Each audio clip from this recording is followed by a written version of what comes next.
Zion Williamson is injured again. Huge surprise, who could have seen it coming? In 7 NBA seasons, Zion has played in just 224 games. LeBron, from the ages of 35 to 41, has played in 370. And what Zion is doing should be illegal. He's being paid $40 million to not play basketball, and here is the worst part. Because WNBA games are now dunking on the New Orleans Pelicans in terms of attendance, the Pels could literally lose their franchise because they bet on Zion. The whispers that they are going to be relocated to Las Vegas have started to get very loud. Zion's downfall is not just costing him his NBA legacy, it could cost a city their NBA franchise. And somehow the Zion story gets even crazier. It almost makes no sense if we rewind back just to the 2023 season, where this kind of feels like an alternate reality Mandela type effect. But in 2023, the Pelicans were in first place in the West and Zion was looking unstoppable.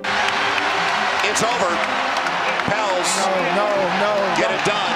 And on the spin and the reverse, the slam by Zion. This is how rivalries start, though. Right. This is how they start. Even the coaches have something to say to each other.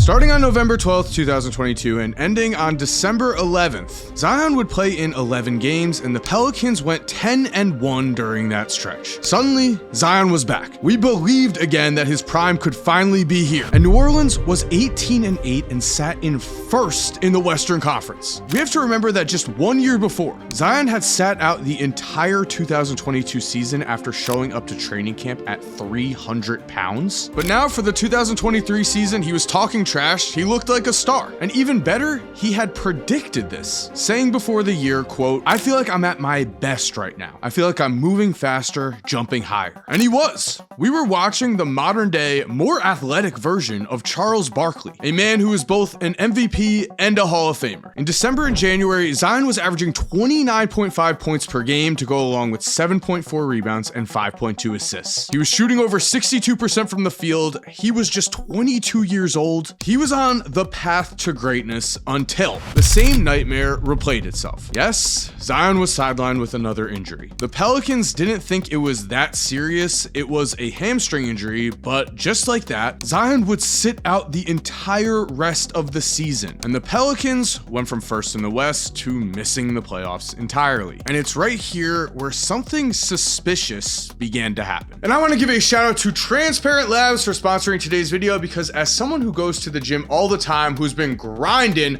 I just want to say, I do not want protein that has fillers, that has any kind of junk in it. That is why I was so excited to team with Transparent Labs, because their grass-fed protein is 100% healthy for me, helps me hit my protein goals, and just makes me feel good. It contains only a handful of high-quality natural ingredients, no artificial sweeteners, dyes, or fillers at all. Each serving has 28 grams of protein, which if you're in the know, you know that is an elite level. And using pure isolates instead of cheap concentrates makes sure that you're actually absorbing the protein and digesting it well. And personally, I will say, using it in my protein shakes, it blends very easily, it tastes incredible. So if you want to try Transparent Labs grass-fed protein right now, in the description box, you'll see that Transparent Labs is giving away a free protein starter kit for anyone who signs up for their grass-fed protein subscription. This free kit includes a shaker bottle and a variety of 5 single serving pouches of all of their top flavors, so you can see which is your favorite. And by clicking the link in my description or scanning the QR code that is on the screen right now, you're going to get 10%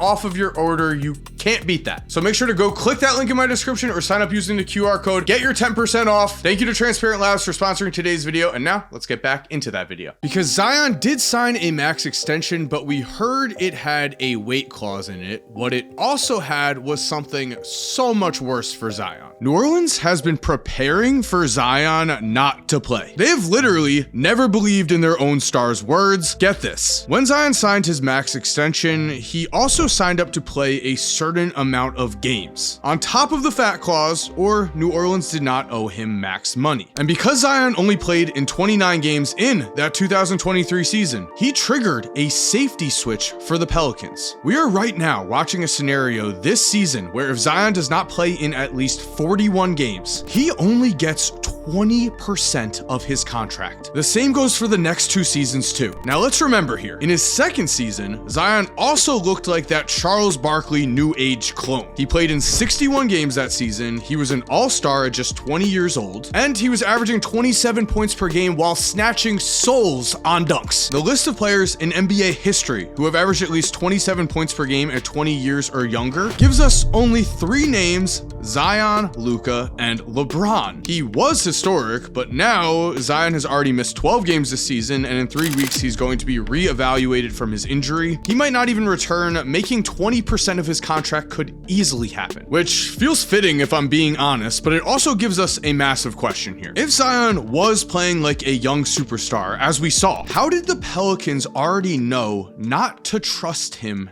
at all? Well, back in 2024, Zion fired his management and 2 reasons were given. One, that he had a contract that required him to play the sport of basketball, and 2, that his management was never able to get him on the New York Knicks. But wait, after Zion's 300-pound life summer, Zion was directly asked if he wanted to be in New Orleans and said, "I do want to be here. That's no secret. I feel like I've stood on that when I spoke. This is just me wanting to be a pillar in my community." Nice words, only listen to the reason why Zion fired his management. After beginning his career in New Orleans, Williamson expected more from his representation in regards to pursuing a trade to New York. And this right here is where the Zion mask was taken off. Zion had been telling us for years that he was locked into New Orleans. They knew they had a situation where their supposed to be franchise star never wanted to be there. After the draft lottery, Mark Spears reported that Zion was whisked out of the draft room because he was rooting to become a Knick. So before he had played an NBA game, Zion was looking to leave the team that drafted him. LeBron played 7 years in Cleveland. He didn't love what the front office was doing, but he sucked it up. Same thing with Anthony Davis, who played 7 years in New Orleans. But Zion wanted out before he had played 1 game in the NBA, and somehow his story just keeps getting worse. Because do we also remember where Zion went when he became Bubble Boy? Instead of rehabbing with his own team, Zion went to Portland near Nike headquarters and rehabbed with his own personal trainers. It was even reported at that time that the Pels were having trouble getting in contact with Zion. That year, Zion's mysterious disappearance was a huge storyline, and when CJ McCollum was traded to New Orleans, he even said, "I haven't had conversations with him directly. I know about as much as you do right now, but really? I'm going to get to the bottom." It was at that point where JJ Redick went on national TV and ripped Zion a new one. This just shows a complete lack of investment in your team. I can describe him as a detached teammate.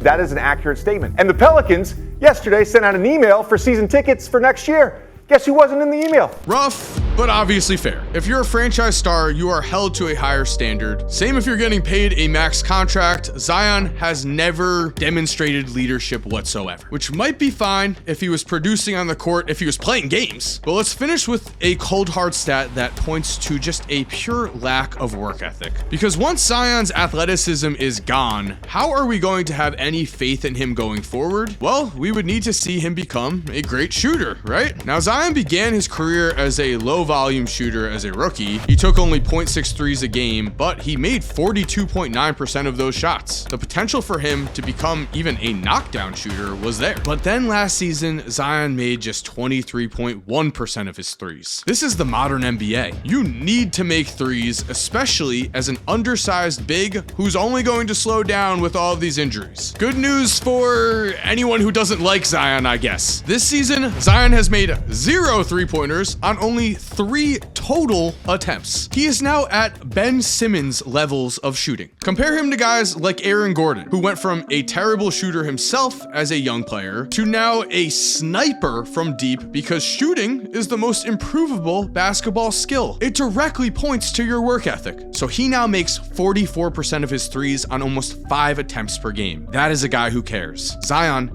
has never shown us that he cares. And at this point, it is impossible to trust in him. And there we have it. Thank you for watching. I hope you enjoyed today's video. If you did, I think you're really going to like these videos that are on the screen right now. If you're already subscribed, thank you so much for supporting. You're awesome. We all know it. And as always, have an awesome day and peace.